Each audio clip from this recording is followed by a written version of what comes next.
Hello and welcome to the Missouri Botanical Garden. I'm Neshka Pfeiffer, Sachs Museum Curator and your host and moderator for the Grafting the Grape online program series, which is sponsored in partnership with the Missouri Humanities Council and with support from the National Endowment for the Humanities. Today's presentation, Choctaw Foodways by Dr. Ian Thompson, will begin shortly. This is the fourth presentation in the Grafting the Grape series, and we're very excited to have you join us. There are 6 presentations in the series, and they highlight content from the current exhibition at the Sachs Museum, Grafting the Grape, American Grapevine Rootstock in Missouri and the World, which is now open to the public at the garden. The previous event's recording is now available, and I'll drop a link in the chat for anyone who's interested in that talk a little bit later on. We are able to offer accessibility features, including ASL interpretation for the deaf and hard of hearing, and live captioning, which you can access via the closed caption button at the bottom of your Zoom screen.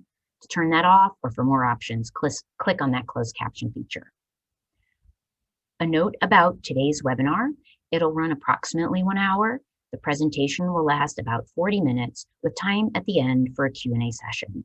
Throughout the webinar, we encourage you to use the Q&A function in the box at the bottom of your screen, and we'll sort through your questions and get to as many of them as possible at the end of the presentation. Today's program will be recorded and posted on the Missouri Botanical Garden's YouTube channel in the coming weeks.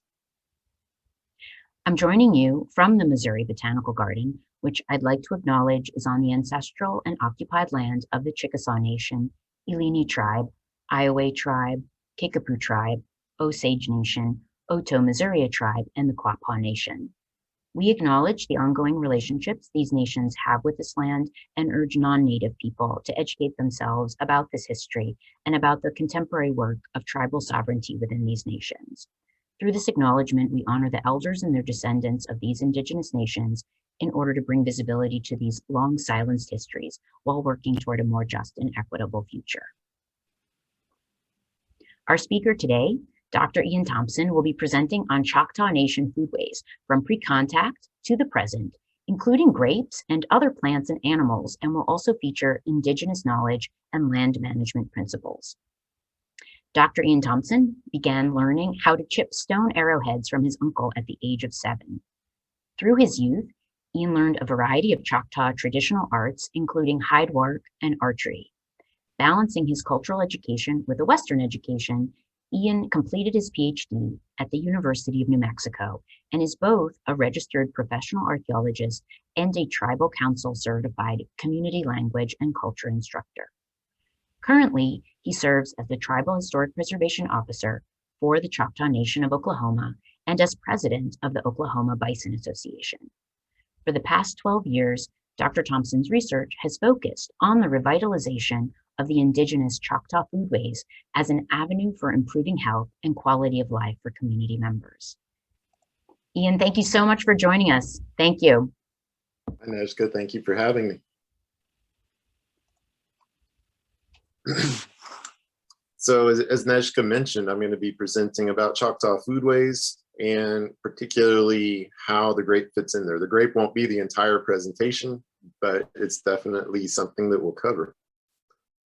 To begin with, I'd like to introduce you to the Choctaw community. The Choctaw Nation of Oklahoma is the 3rd largest Native American tribe in the country. We have approximately 200,000 citizens, and we're located in the southeastern 1/5 of the state of Oklahoma on the Choctaw Nation Reservation. Our homeland is in the southeast, comprising parts of the states of Alabama, Mississippi, a little bit of the Florida Panhandle. Through time, our community was forced to move into other areas. Choctaw people, some of them were pushed into Louisiana through pressure from settlement. So you see the yellow area there, that's a Choctaw area. Ultimately, the ancestors of the Choctaw Nation of Oklahoma traveled the Trail of Tears to Oklahoma. Our reservation, as I mentioned, is the southeastern part of the state. There's still Choctaw communities that live in Louisiana, including the Gina Band, and Mississippi, the Mississippi Band of Choctaw Indians. In many ways, Choctaws are like every other American, but we do have a unique heritage that's tied to 600 generations of experience with the landscapes of our homeland in the southeastern United States. This experience has given us knowledge and insights that are unique in the human experience. We have, our traditional culture includes knowledge that Western science does not necessarily possess.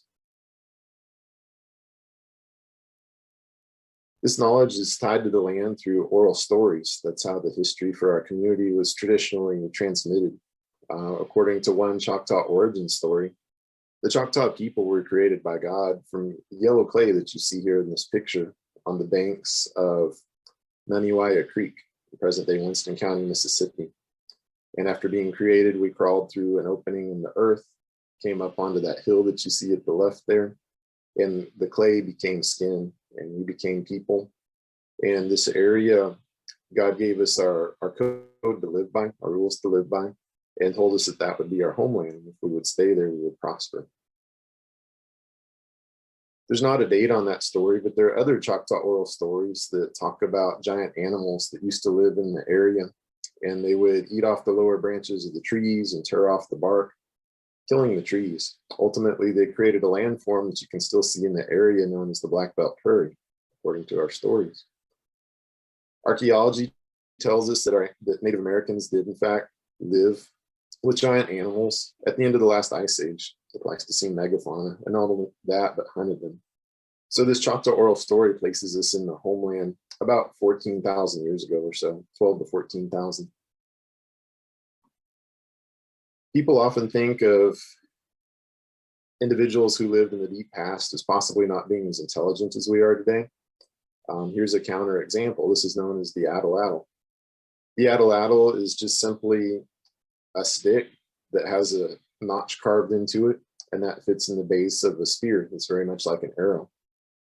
This seems like a simple weapon, and it is, but it's deadly. It has better penetrating power up close than a bullet from a 30-06 rifle. This is actually what was used to hunt the mammoths and mastodons.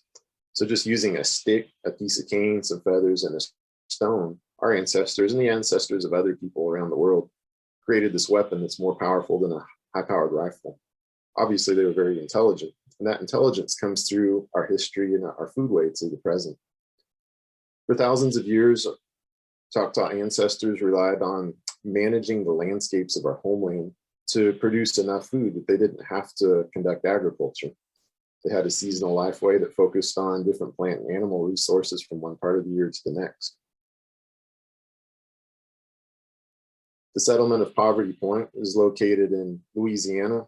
We have some connections with Poverty Point. This is a major settlement area from about 1700 BC. It includes massive monumental earthworks. The one that you see pictured here, from the ground, it looks kind of amorphous, but from the air, it's the effigy of a bird. And this mound has thousands and thousands of tons of earth in it that was created and stacked up by community labor. Within the period archaeology tells us of about 60 days or so, all of that was accomplished. So this speaks to high levels of organization. Poverty Point was not an agricultural society.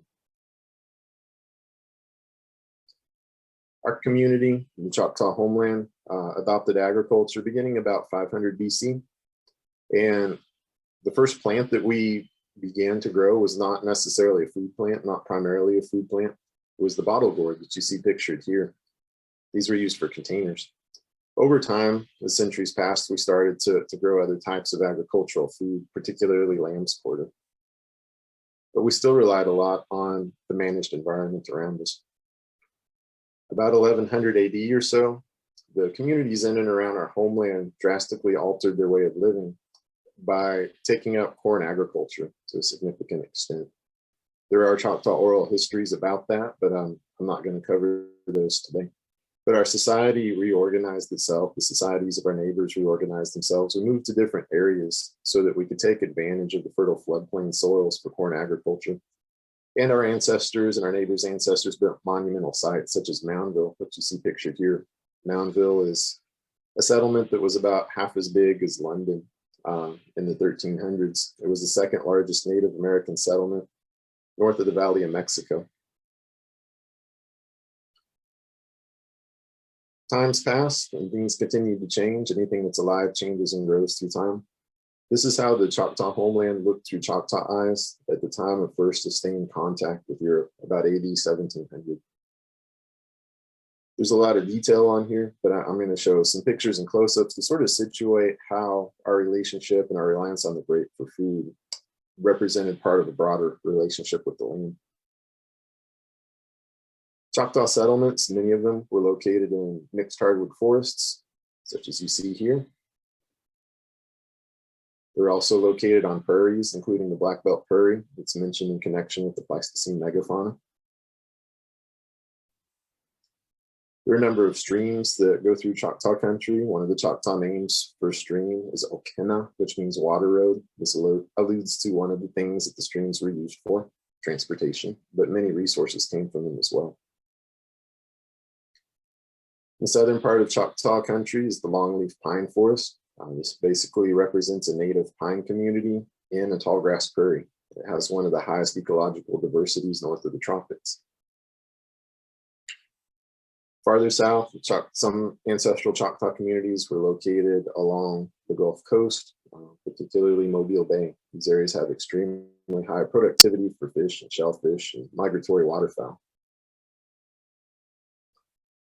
All of these areas were managed carefully by our ancestors through various techniques. One of the most important techniques was setting fire to landscapes regularly in order to reset ecological succession, in order to produce the type of habitat, the type of plant resources that we wanted, and also to attract certain types of animals. Our foodway was a part of this management. The Choctaw Foodway is seasonal. It relies on different ecosystems that I just showed you at different parts of the year. It relies on a wide variety of different plants and animals that were managed in these particular ecosystems. The traditional foodway for Choctaws is tied in with our calendar. The Choctaw calendar is connected with the phases of the moon, so there are 13 months. And the calendar begins with the fall equinox. In Choctaw, it's Little Hunger Month. This is a time when communities were in their main villages and they were preparing to go on the fall hunt. This month also corresponds with a part of grape season. North America has the highest diversity of wild grape species in the world. This is part of the reason that when Vikings arrived on the Atlantic coast 1,000 years ago, they called North America Vinland. It was named for the grape. There are 6 species of grape that are native to the Choctaw homeland and also the muscadine. Some of these species come ripe in summer, like the aptly named summer grape. June, well, not June, but July or August, you can start to harvest them. Other grape species remain bitter or sour through the growing season, and then after frost, they become more palatable. So this would be the aptly named frost and winter grape. Grapes are integrated into Choctaw vocabulary, of course. These are some of the Choctaw names that refer to grape or grape products. One of the more interesting aspects of Choctaw language connections with the grape are places on the landscape that have grape in their Choctaw names. Choctaw place names are descriptive, and many of these refer to grapes. One example is Panki Abiha. This is a Choctaw name for a stream that's currently unnamed in Sumter County, Alabama. Obviously this name denotes that there used to be grapes there. If you were a person living back at that time and you heard the name of that stream, you would know that quite likely that's a good place to go harvest grapes in the appropriate season. We know from old accounts that there were certain places on the landscape besides Panki Abiha that were favored for gathering grapes. One of these was the area just north of Mobile Bay, near one of the ancestral Choctaw settlements. The image that you see here is of the core part of Choctaw settlements in the 1700s. And you can see that the red dots represent individual matrilineages, individual places where female relatives lived together, situated on streams. From 1700s accounts, we know that Choctaw people had fruit orchards, and we would plant orchards near the settlements. We also know from those accounts that grapes commonly grew in the settlements. We might assume that they were grown as vineyards, which is quite likely. However, even if they weren't, we know that the villages were often located along streams, which is grape habitat. Grapes tend to grow along streams where the soil is fertile, or along the edge of the woods where they have partial shade but still deep fertile soils. I'm going to show a number of foods as we go along, but I'm going to begin with one of the foods that's traditionally made from grapes. It's called walakshi in the Choctaw language. The particular type of grape that I'm showing you here is muscadines. Muscadines are giant, flavorful grapes. I don't know that they necessarily live in Missouri, but they do exist farther south and east. The grapes can be as large as a quarter. Each individual muscadine plant has a long time of ripening for individual fruits.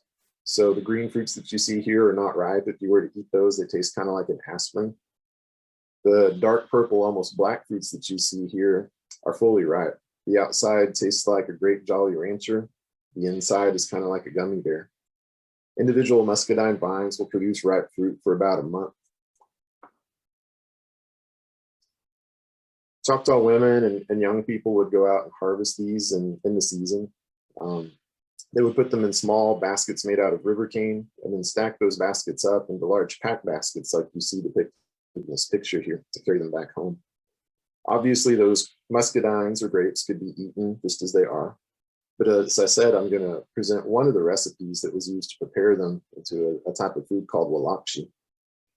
The first step was to boil the muscadines. You can remove the seeds either before boiling or during the boiling process. And this creates a juice with the skins and the meats of the fruits still in it. Another component of this dish is tanchi tohpi, which is Choctaw flour corn. This is what it looks like. It still exists today. It grows on stalks that are 17 feet tall. You take the kernels from the corn and parch them in a clay bowl on a wood fire like this. You mix hot coals with them and stir them. The parching gives the corn a deep, rich flavor. You take the parched corn and you grind it in a wooden mortar and pestle pictured here. That's the implement at the left there, and the right is the process of burning out the hole in the mortar, just to show you what that looks like. You put the corn in that hole in the mortar, and the pestle is the vertical stick that you see there. You move that up and down to grind the corn. Choctaws would use a type of basket called a fanner basket to remove the husks of the corn after it had been lightly beaten. Then it would be returned to the mortar, beaten into flour, and passed through a sifter basket, which is what you see on the left there. The coarser pieces of corn would be ground again to produce corn flour, which is what you see on the right. To make walakshi, you take some of the boiling muscadine or grape juice and you pour it right on top of the cornmeal inside the mortar, and you mix it up with the pestle. That's what you see pictured here. This is grape dough made from that parched cornmeal and the muscadine juice. And you can see some of it's formed on the pestle in the background there. You take that dough and make it into dumplings like you see in this picture, and then you drop them back into the boiling fruit juice. The corn thickens up the fruit juice, and you end up with walakshi, which is this dish here. It's similar to a cobbler, but it's very sustaining, very rich flavor, and it's not particularly sweet. This is a dish that was traditionally served at Choctaw weddings. My wife and I ate the same dish at our wedding here about 11 years ago. Besides eating grapes raw or making them into walakshi, sometimes it was necessary to store them. These are summer grapes. And one of the ways to preserve the grapes was to make them into raisins. The way that raisins were traditionally made is they would take a cluster of grapes like this and set it near enough to a fire that it would get warm and sweat. Moisture would come through the skins of the grape. That weakens the skins a little bit and enhances the drying process. Once that was done, the cluster of grapes would be set in the sun and kept out of the reach of dogs or various animals that might want to eat it, and allowed to dry. This is the result. This is traditional raisins made out of wild grapes. And these raisins taste completely different than the store-bought ones. They taste like sweet, tart grapes. And of course, they have the seeds inside. The seeds add this pleasant crunchiness to them. They're really a pretty amazing food. Another method for storing grapes, as I mentioned, some of the grapes become palatable after the first frost, like the winter grape. So those were harvested. They were put into river cane baskets, And then they were submerged under the water of cold flowing streams like the Tombigbee River, which you see here. By the time frost hits, those waters are pretty cool. So this is cold storage. The grapes would last until spring if stored in this way. So as I mentioned, grapes are one part of a much broader traditional diet and a much broader relationship with the land. As I also mentioned, grapes are part of the first month in the Choctaw calendar, Little Hunger Month. But I wanted to go through a number of our other foods here real quickly, just so you can see the broader context for where grapes fit in with our foodway and our connection with the land. So going month by month, this is still Little Hunger Month. This is late October. Besides grapes, we made a number of foods out of acorns. This is acorn bread. This is acorn and deer stew. There's a lot of knowledge that goes into each one of these, but to keep with our time frame, I'm just going to go through them. If you have additional questions, I can talk about it for days. Just ask at the end of the presentation. This is Oaxaco's como. These are nut balls made out of hickory nuts. And this is a way that they were stored. They're almost kind of like golf ball size. When you're ready to eat it, you just take one of those balls of hickory nuts and drop it in a boiling stew. And it's like adding half a stick of butter to it. It's just amazing. It makes it rich and flavorful and fun. The next month in the Choctaw calendar is Big Hunger Month. It roughly corresponds with November. This is when the community would leave our main villages and head to hunting territories on foot or by canoe to different areas within the homeland, up to about 100 miles from our residences. This is the only season of year when meat was commonly a main course meal in Choctaw food. The most important meat dish was deer. In certain times, bison was important. En route to traveling camps, our community produced lightweight, high-energy foods like persimmon bread, which you see here, or banaha bread. This is like a meatless tamale. It's designed to transport in the field and then be boiled when you're ready to eat it. The fall persimmons are an important source of vitamin C and fiber. There aren't a whole lot of sources of vitamin C in particular at this time of year. This is a traditional Choctaw stew that's made out of persimmons and cornmeal and deer meat. It's one of the dishes that was eaten in the hunting camps in the past. After the main part of the hunting season ended, the hunters would move down to the cane breaks and the lower areas that were well protected from the cold, because it's here that the fur-bearing animals would spend the coldest part of the winter, the months of December and January. The most important animal that they hunted was black bear, and it wasn't for the meat of the bear, but it was because of the grease that the bear's fat contains. They'd render out the grease and use it for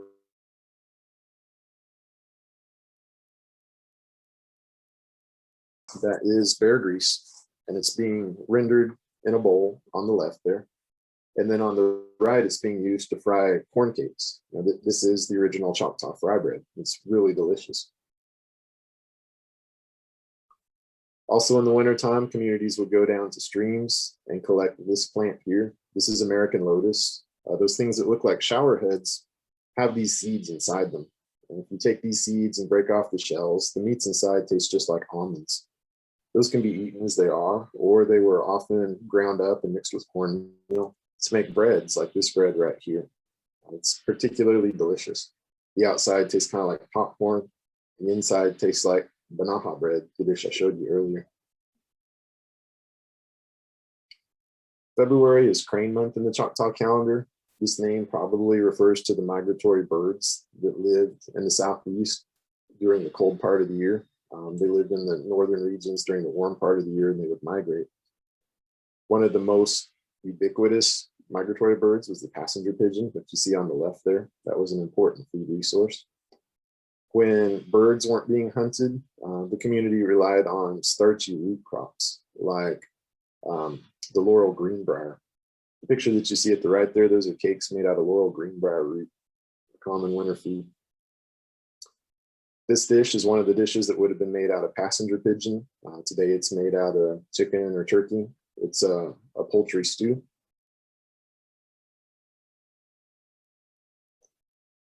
In the Choctaw calendar, March is wind month. This refers to the concept of, the Choctaw word for south is okmathi, and this is water wind. This refers to, as the season warms up, winds come off of the Gulf carrying moisture and heat. So March was named after that transition. This is a time when the community would begin to transition into summer homes, which is what you see in the picture here. As the soils begin to warm, as the winds bring moisture, greens start to spring up in the Choctaw homeland. One of these is wild onion, hatonfalaha.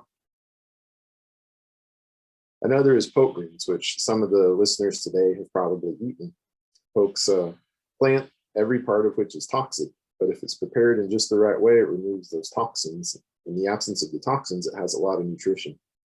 It's been eaten as a spring tonic by elders since time out of mind. The Choctaw calendar Women's Month roughly corresponds with April. The month is named after women because women were the main agricultural producers and main property owners in Choctaw society. And it was during this month that agricultural fields were planted. Choctaws planted 3 types of agricultural fields. The first was located right around the house. The next was a major corn, beans, squash crop. The next was a melon crop. April was also the month when the community most often conducted burns of the landscape. The season of burn has markedly different effects on the plant community and animal community, but this is the time when they chose to burn because it tended to concentrate animals such as deer in particular areas where they would be easy to hunt later. Mulberry month is also when agricultural crops were planted, particularly the corn, bean, and squash crop. Often they waited to plant it until May because by this time, native fruits were ripe on the trees. So those fruits would distract the attention of the crows and the squirrels from the young crops so they couldn't damage them as easily. Blackberry month is June. This is walakshi, the dish that I showed you earlier, made out of muscadines, but it can be made out of many different types of fruit, such as the blackberries that you see here. Towards the end of that month was Loak Masholi. This is the green corn ceremony. It's the most important spiritual event in the Choctaw calendar. It happened right after the first corn crop was harvested. Sassafras month corresponds with the hottest part of the year, and the name refers to sassafras. There were cooling beverages that were made out of that to keep people from overheating in the summer. This time of year, the community would tend the agricultural fields. They were hoed 3 times during the year before being left to dry. River cane seeds, kind of rare to come by today because there's so little river cane, but these were a crop that was harvested at that time. They taste kind of like sunflower seeds. After the community laid the crops by, they would go to fishing areas on Mobile Bay or some of the streams farther north in the Choctaw homeland. And they'd cool down and draw upon the aquatic resources there. What you see pictured here is catfish on an ayabani. That ayabani is the grill. Tribes in other areas use the same apparatus. Tribes living in the Caribbean called it barbacoa. This is actually where barbecue comes from, the word barbecue and the cooking process.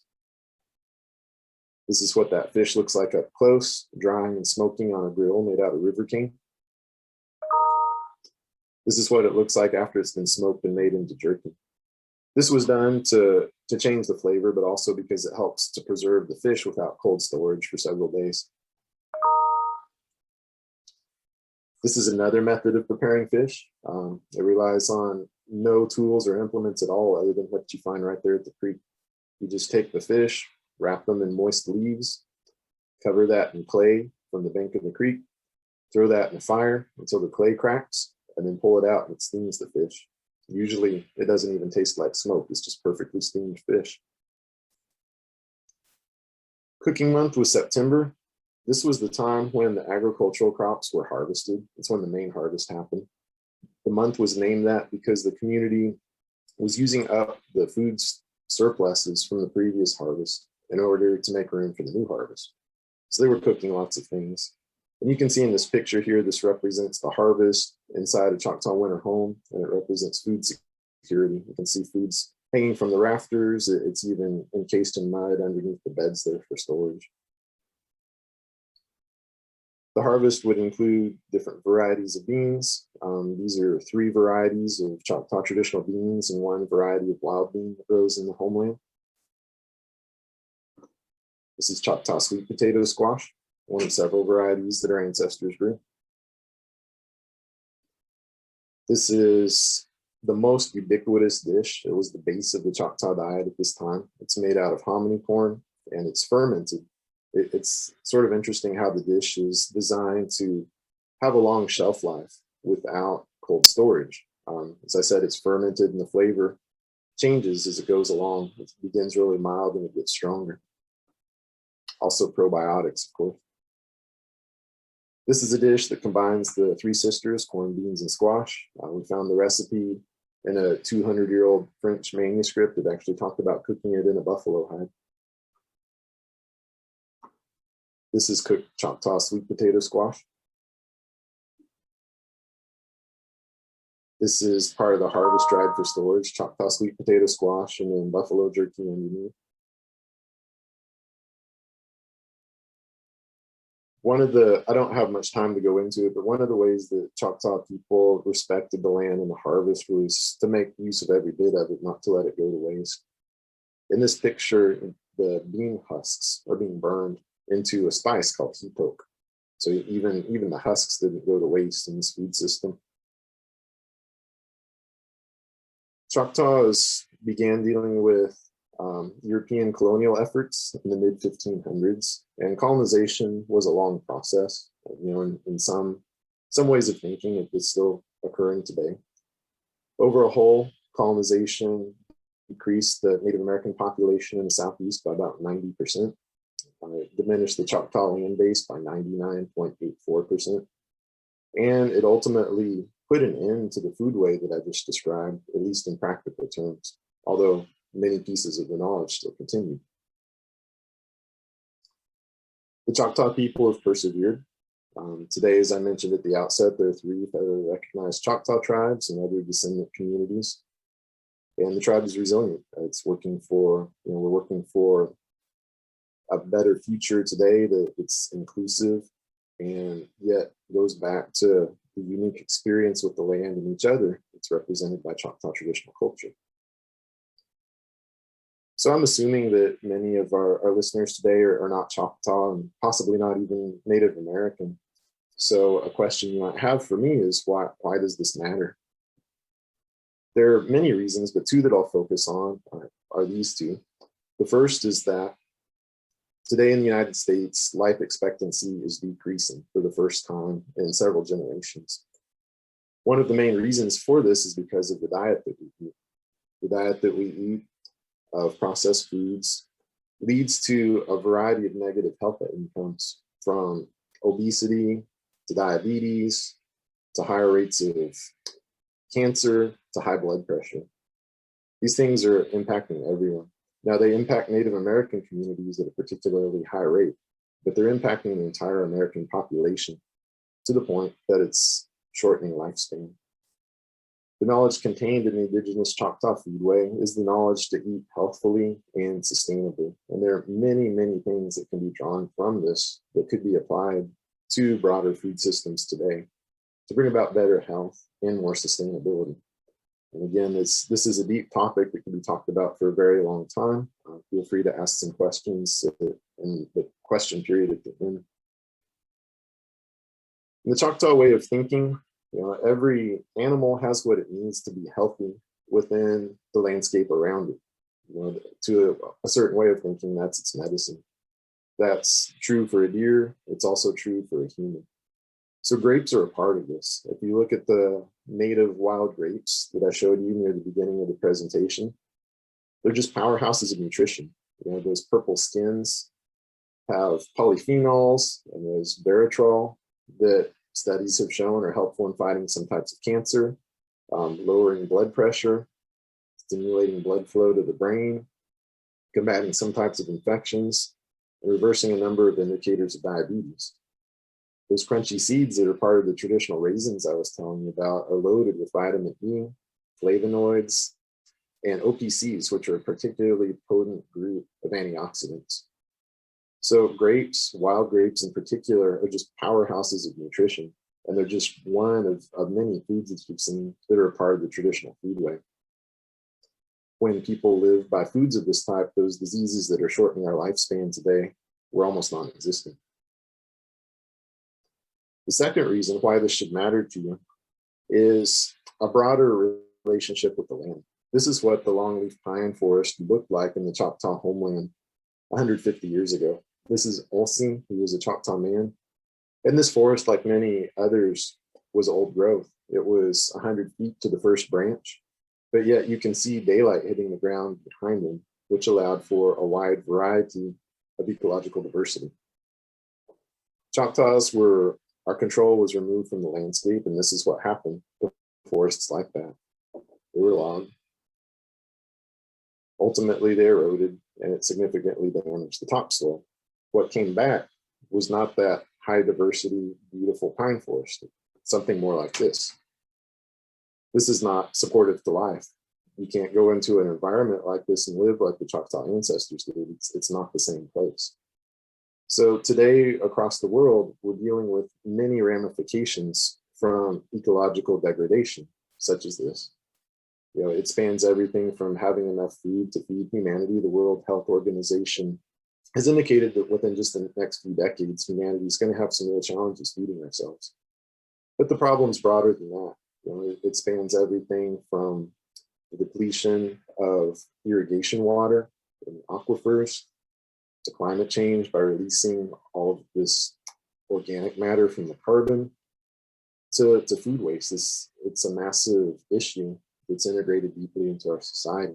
One of the ways to get past it is to look at working systems that other societies have used that didn't have some of those same problems. And Indigenous people, of course, are a prime example, including Choctaws. So we're not trying to relive the past, but we are trying to take useful information from the past and bring it forward in a way that can help improve community quality of life. And the tribe is sharing information through a number of different ways. One of these is Indigenous Immersion Camp, where we take youth that have been identified by the community as potential future cultural leaders, and we immerse them on the landscape of Oklahoma. We involve them with elders and learning about traditional roles of men and women. We involve them in collecting food and preparing it traditionally. And then we take them to places in the Choctaw homeland that are managed like our ancestors did 200 years ago, so they can see those intact and thriving ecosystems and bring part of that back with them when they return to Oklahoma. A number of Choctaw people, like anybody, are interested in food and recipes. So we have trained chefs and others that are working to bring back Indigenous Choctaw cuisine as a regional cuisine for this area. One of the initiatives is a restaurant that just opened at our cultural center in Durant, Oklahoma this weekend that serves traditional foods. They're individuals that are trying to implement traditional knowledge on the land of their family farm. This is our family farm, my wife Amy and I. We've been using Choctaw knowledge to heal a damaged piece of land while producing healthy food, supporting traditional culture, and making the community aware and helping them to connect with the land, folks who are interested. Choctaw Nation has a Growing Hope project. For 10 years, I've been going out and working with community members to collect seeds for Choctaw heritage cultivars. Through the Growing Hope program, which is funded in part through the USDA, we grow these out in a protected environment to get enough seeds that they're not in danger of going extinct. And then when we get the seed base large enough, we share that with Choctaw growers so that they can grow these foods at home. And this is integrated with a broader program to share information about our traditional foods and foodway, a little bit of which I've shared with you today. We also have community programs such as Ecological. This particular program focuses on Choctaw women and their traditional role within Choctaw society as the givers of life, as traditional food producers. And it tries to bring that knowledge to light in a way that can help improve quality of life for the participants and for their families. It's a very effective program.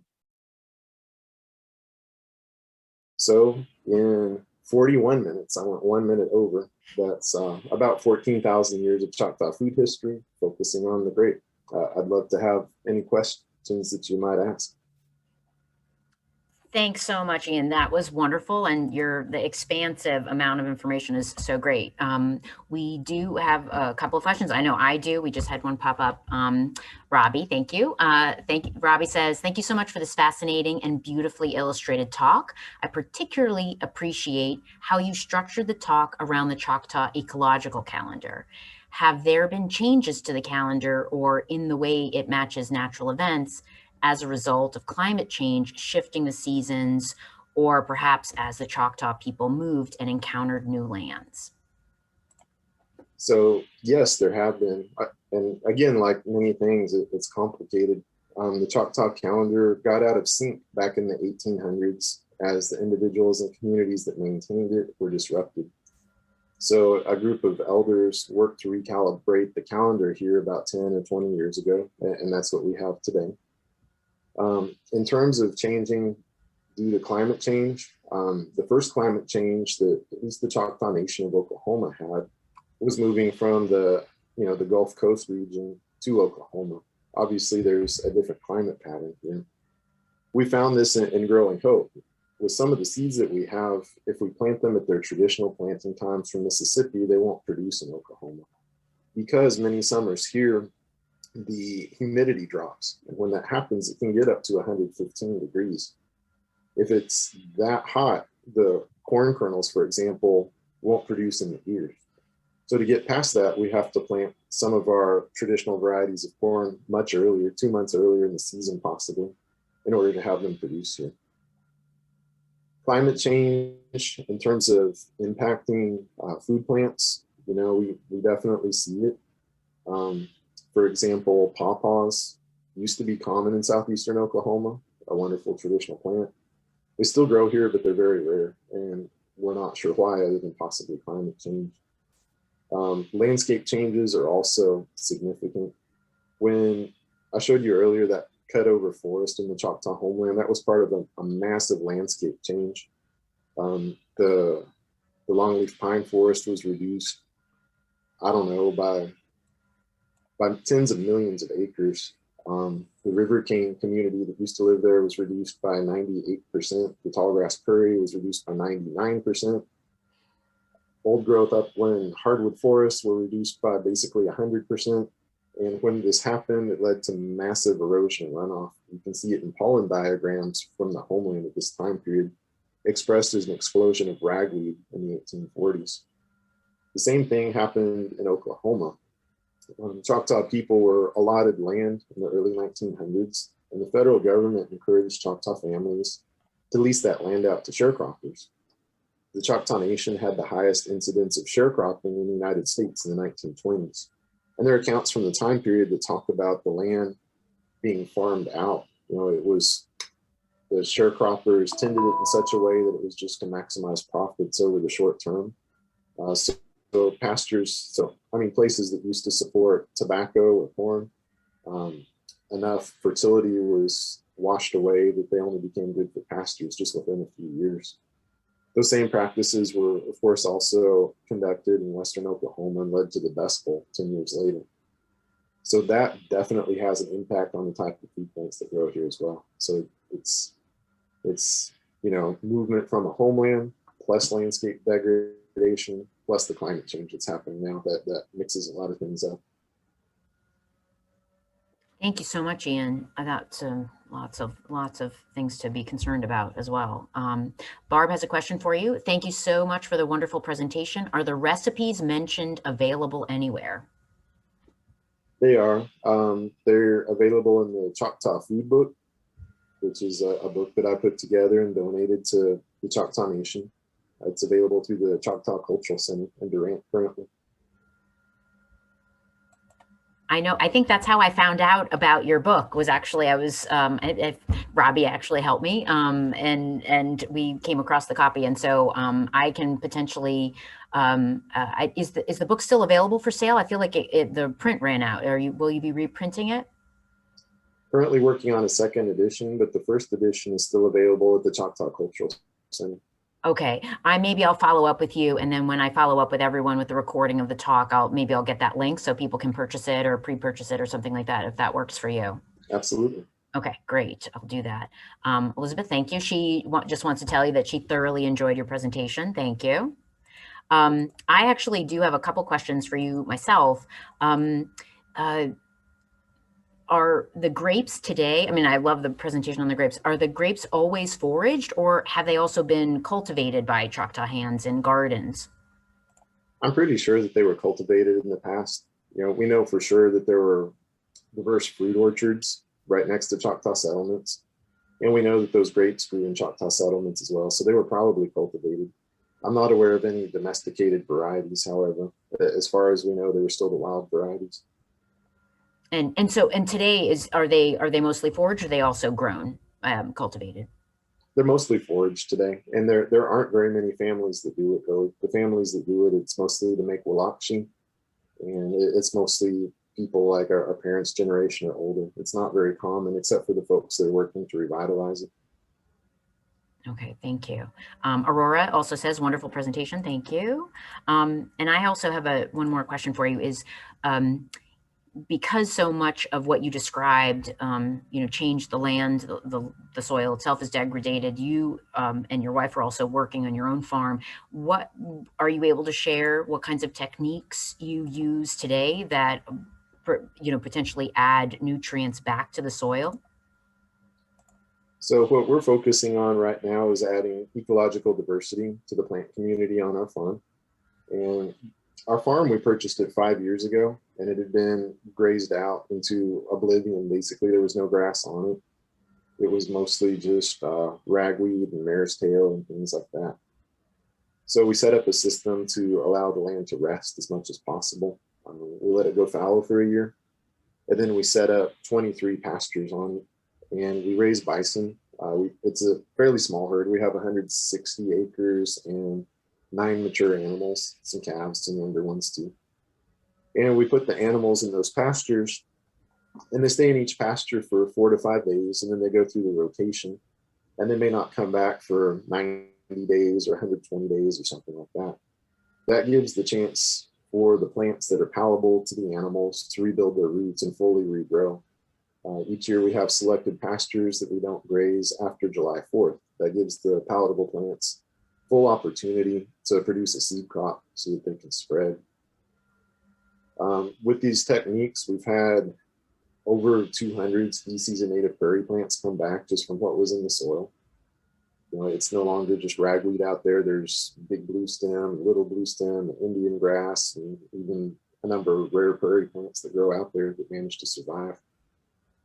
However, the ratios are skewed. The more palatable plants are still rarer than they should be.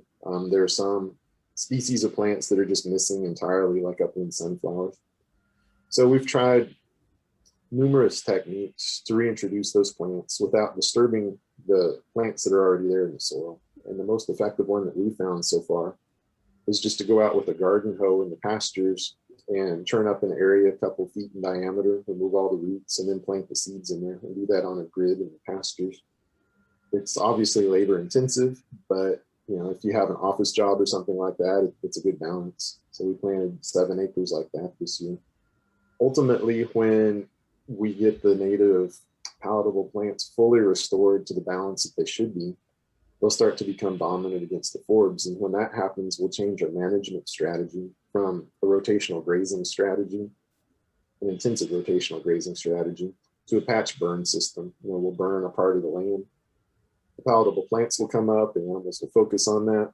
Eventually, they'll damage the roots of those palatable plants. Things like ragweed and forbs will come back in. We'll burn another area, the animals move there, and then they don't come back for 2 or 3 years to that first spot. So that goes through its whole ecological succession process, and it mimics what would have happened in this area 200 years ago. In terms of rebuilding soil fertility, the ecologists that I talked to, the jury's still out on that. There's a lot of disagreement about how to get organic matter back in the soil. So for now, we're just focusing on plant diversity. And have you been creating a Choctaw seed bank with these plants? Well, we do with the Growing Hope program. That's for heritage cultivars. That's mostly for domesticated plants. On our land, it's just the native repository there. we're happy to share seeds with people as long as it's not going to damage what's currently there. Oh, that's great. I have a couple more questions that have popped up. Elaine asks, were pawpaws planted by the Choctaws? Yes, they were. So, going back to ecological succession, I was telling you about the agricultural crops. Those would be planted in an area, and the corn and the beans, the corn pulls nutrients out of the soil, particularly nitrogen. The beans put the nitrogen back in the soil, but at a more limited rate than the corn pulls it out. So eventually the soil starts to lose fertility. When that happened, the field would be taken through a series of enhanced stages of ecological succession. So after it was a cornfield, then it would become a strawberry patch. And there are accounts that talk about being out in one of the strawberry patches and picking enough strawberries to fill a hat without even taking a step. In strawberry patch, it became like a blackberry thicket. And from there, it would become an orchard if people chose to plant it. And then eventually, long periods of time, the fertility would be rebuilt and it could become an agricultural field again. But we're talking long scales of time. Okay, thank you. And a question, when roasting the corn kernels to create the corn flour, you said that the kernels are placed right in the coals. Are the kernels then removed from the coals to be ground, or are the coals ground right alongside the kernels? So I skipped a few steps there for time, but you dry the corn kernels on the cob, on the plant, and then when you harvest it, you shuck the corn. So you take those corn kernels, separate them from the husk, from the silk, from the cob. You put those dry kernels into a clay bowl on a bed of hot coals, and then you put individual hot coals in there with those kernels, and you stir it constantly or it will burn. When it gets partway done, you set it off the fire and continue stirring it, and then you allow it to cool.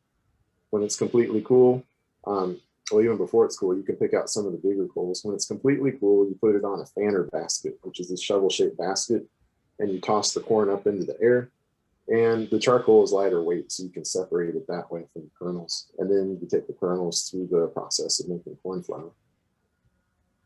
Oh, that's great. Thank you.